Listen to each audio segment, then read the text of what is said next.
and even after many minutes of falling, they do not reach the bottom of the ditch below. Trevor informs them. The book claims that this trench may be between 100 and 1,000 miles deep. There will be a water slide there as soon as you get to the surface. It takes them a few minutes to see water droplets floating in midair, and then they plunge down the water slide to arrive at a large swimming pool. These three manage to escape the water, and they notice that birds are approaching them from the skies above. Hannah queries Trevor. Sean responds, yes, in the museum. These birds existed on Earth 150 million years ago, and they have completely vanished from it now. All three of these birds now emerge from the cave, and when they do, they are all in a state of shock, realizing that they are in a completely different world. Trevor realizes that his father and his brother were both 100% correct. Since this is the center of the planet, whatever images are portrayed in that book represent another world that exists inside the current one, or present.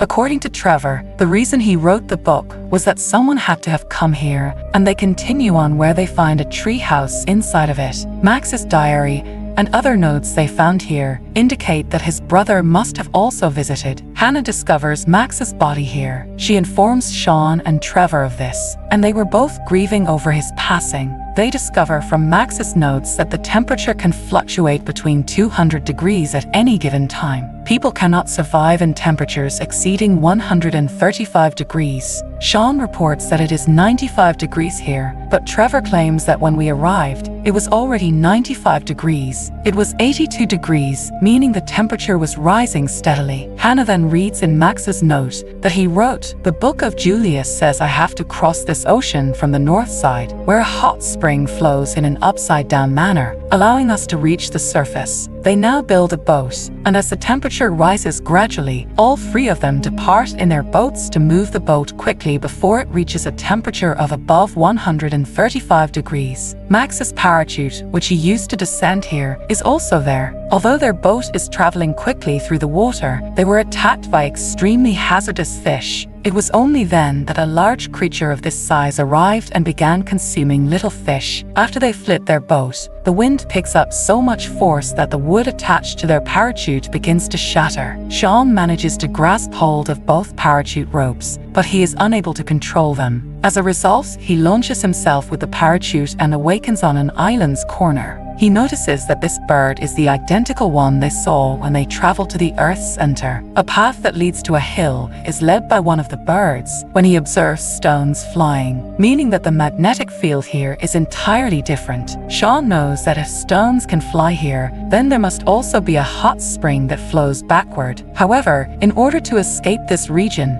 he must cross a very deep ditch, and there is only one way out, and that is those stones. Sean risks his life by crossing this area. However, Trevor and Hannah also made it to the island. Hannah is suddenly attacked by a plant. Trevor destroyed that plant before he killed Hannah, even though he was about to strangle her with his twigs. When he goes to a location with a large skeleton, dinosaurs attack him. He flees and becomes trapped between some rocks before they can devour him. After hearing Sean's voice, Trevor busts through the wall from behind and removes him, leaving them to only see a geyser in front of them, via which they are able to flee. While the geyser dinosaur was still behind them, the three of them began to run in their direction. Trevor learns that the ground they are running on is uneven at this point. Trevor instructs Hannah and Sean to alter their course, and the instant a dinosaur appeared just behind him, the earth begins to descend. The dinosaur also fits into that dichotomy. They had now arrived at the location where the water was constantly boiling, but to get there, they needed a boat.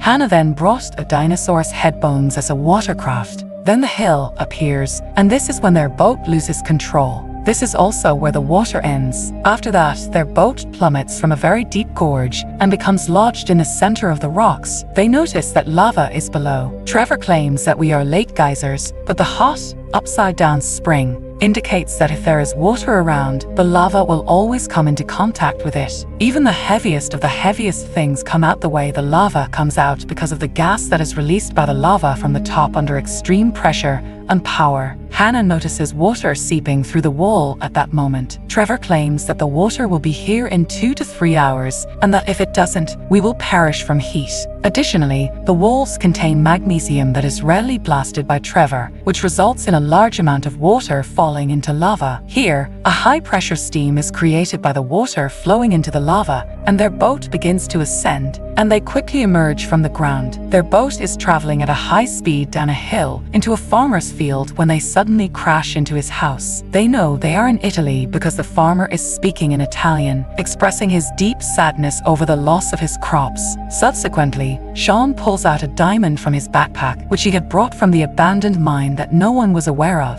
He hands it over to the farmer. In his bag, there were a lot more jewels. Means had not only found a new world, but they were now extremely wealthy. The love between Trevor and Hannah has grown, and it is rekindled by their brother's lab, which closed owing to financial difficulties. And while Sean was returning home, Trevor gave him a second book that belonged to his father, Lost City of Atlantis. Trevor also asked Sean what he planned to do for the holidays. Trevor responds, "Then, we can go there." When Sean says nothing, the movie ends here. This movie was released in 2008. On IMDb, its rating is 5.8. This movie had a budget of $60 million and earned $244 million at the box office. Hope you liked the story.